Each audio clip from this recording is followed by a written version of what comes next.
The greatest war in existence began with a whisper, not with swords clashing or armies marching, but with a single thought taking root in the mind of the most magnificent being God ever created. Lucifer, the light-bearer, the anointed cherub who stood in the very presence of the Almighty, looked around at the glory of heaven and wanted more. What could possibly make an angel who had seen the face of God turn against him? What darkness could take root in a being created in pure light?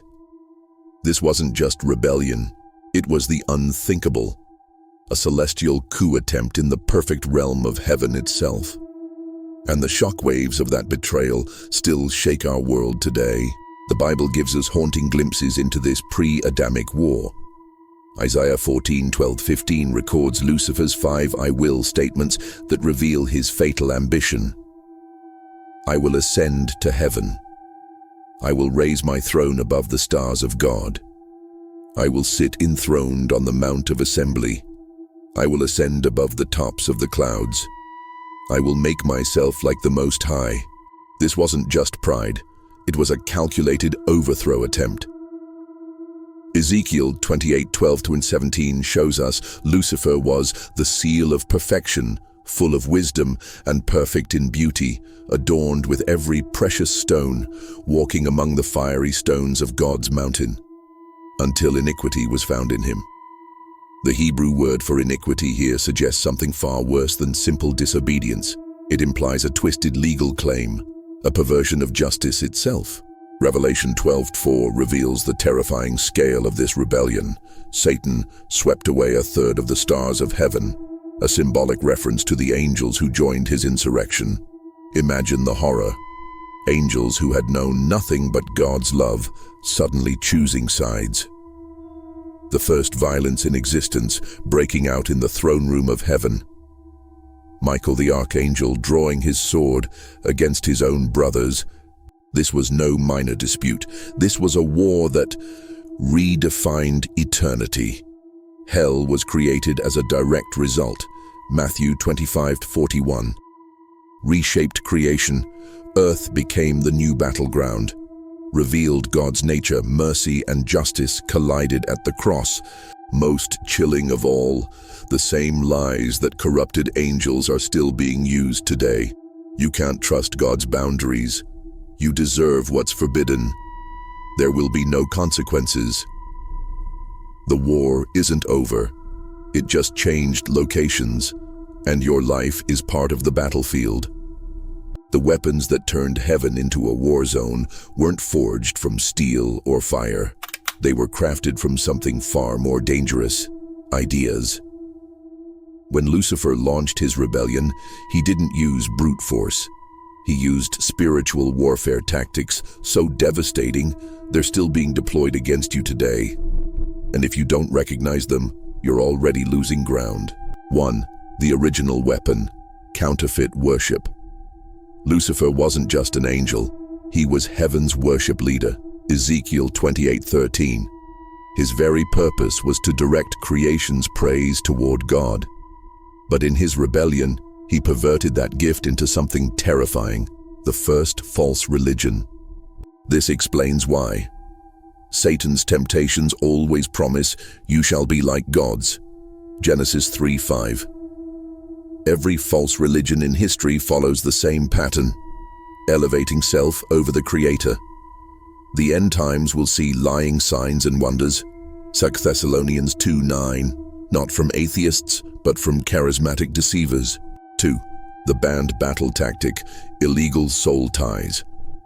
When fallen angels crossed a line so forbidden it triggered the flood, Genesis 6:1-4, they weren't just breaking rules, they were corrupting creation's blueprint. Their strategy? Hijack human DNA to prevent Messiah's coming, Genesis 3:15. Create hybrid beings, nephilim, to dominate the earth. Establish bloodline curses that would persist for generations.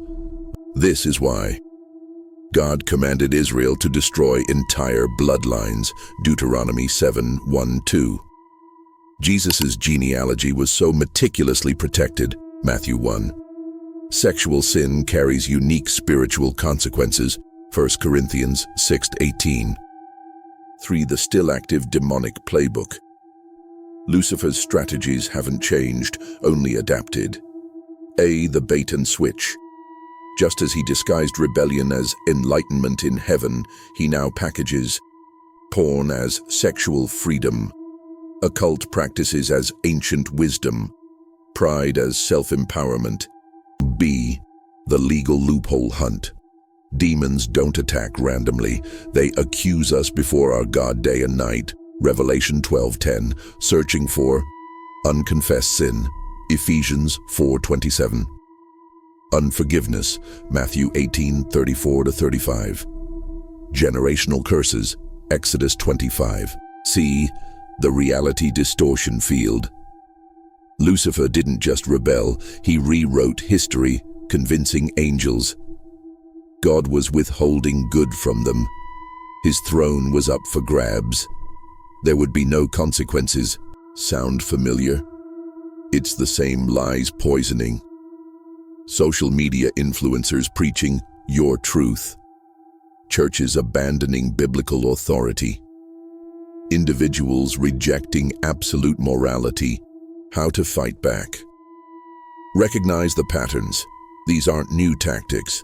Ecclesiastes 1:9. Renounce all counterfeit worship, including self-worship disguised as self-care. Sever illegal soul ties through repentance, deliverance prayer, and bloodline cleansing. The war may have started in heaven, but the decisive battles are being fought in your mind, your home, and your spiritual life right now. There are secrets buried in the ruins of that first cosmic war, forbidden knowledge so dangerous, God locked it away. But fragments survived, and what the fallen angels couldn't keep in heaven, they smuggled to earth, where they're still being used against humanity today. 1. The stolen secrets of heaven. Enoch's ancient writings, quoted in Jude 1:14-15, reveal terrifying truths about the pre-flood world. Fallen angels taught humans the secrets of heaven. 1 Enoch 9:6. This included weapon-making, metallurgy, sorcery and root-cutting, pharmacia, where we get pharmacy, astrology and celestial divination. This wasn't education, it was spiritual sabotage.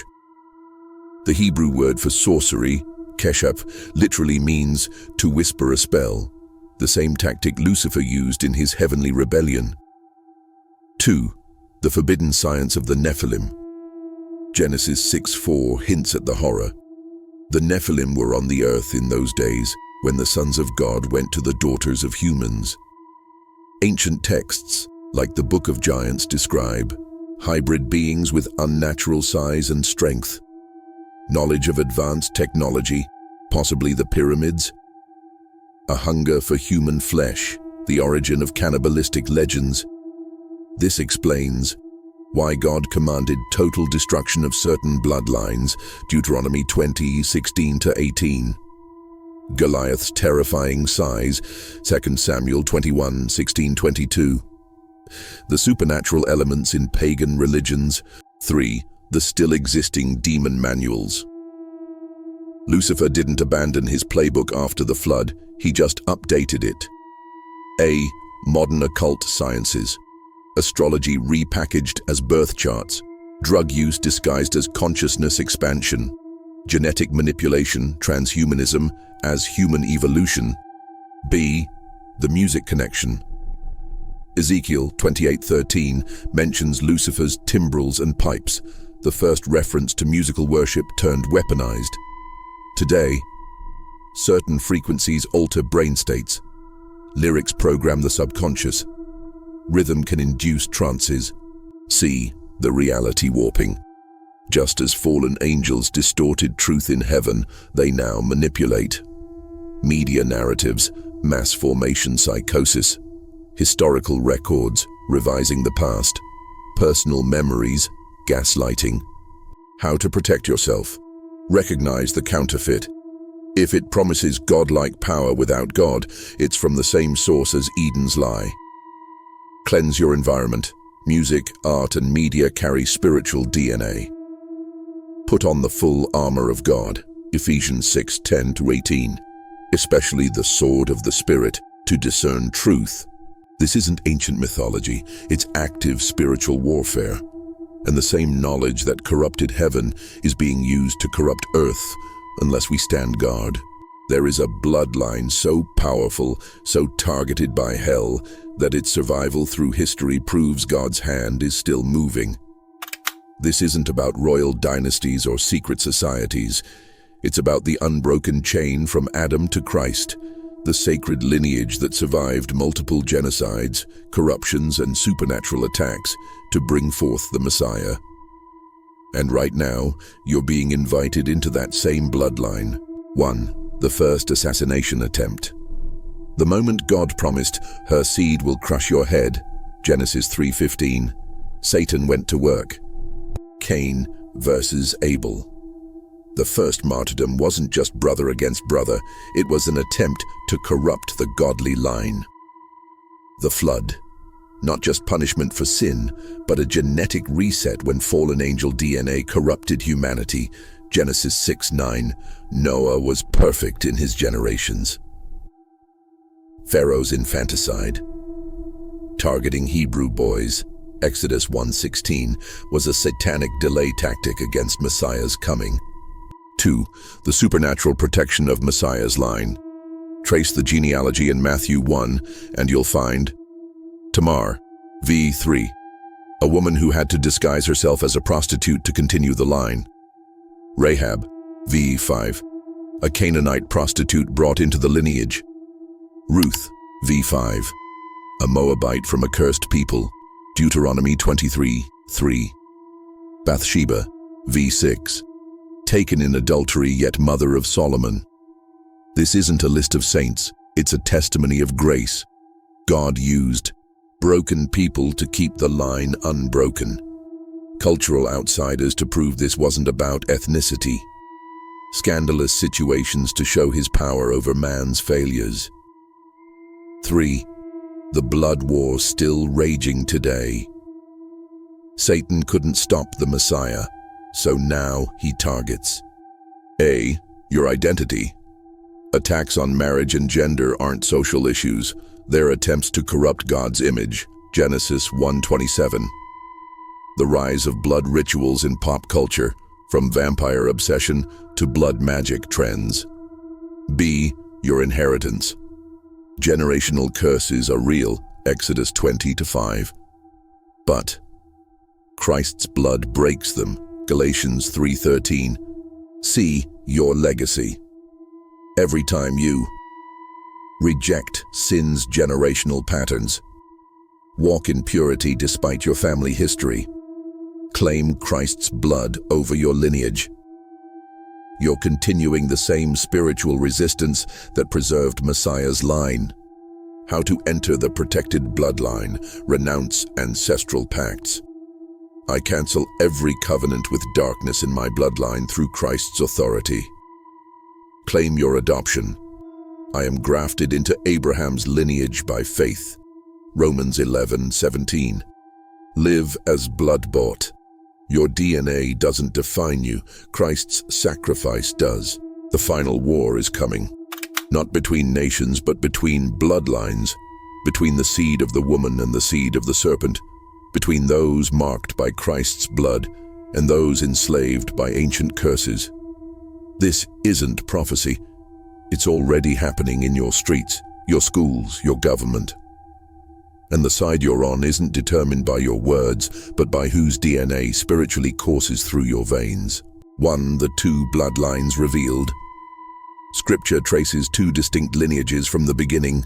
The line of the promise, Genesis 3:15, from Seth to Noah to Abraham to Christ, preserved through impossible odds, marked by sacrificial obedience.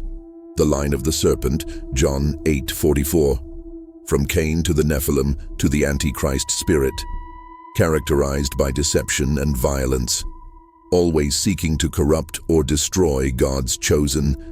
Today, these aren't just physical bloodlines, they're spiritual affiliations. You're either born again into Christ's lineage, John 1:12-13, or unknowingly carrying ancient curses, Matthew 23:35. 2. The coming hybrid deception, as in Noah's day, so at the end, Matthew 24:37.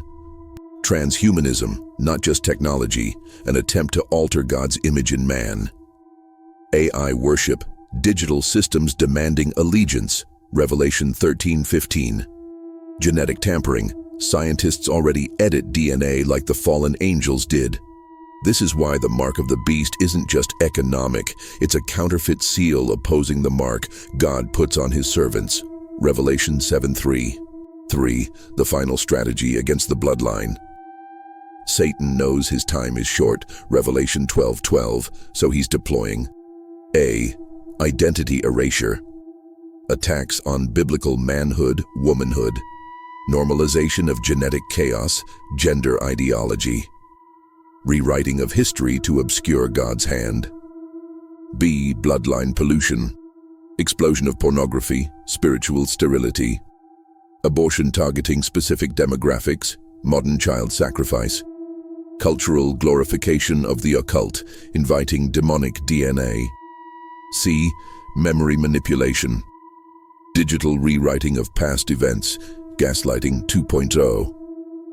False revival signs, 2 Thessalonians 2.9. Manufactured alien deception, claiming angelic hybrids are returning. 4. How to secure your place in the victorious bloodline. DNA test, spiritual edition. Search me, God, for any generational strongholds. Psalm 139:23. Blood transfusion, divine edition. I plead Christ's blood over every cell of my being. Family tree grafting. I'm adopted into Abraham's lineage by faith, Galatians 3:29. The war began before Adam.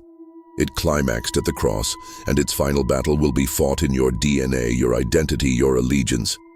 The question isn't whether you're in the conflict, it's which bloodline you're fighting for.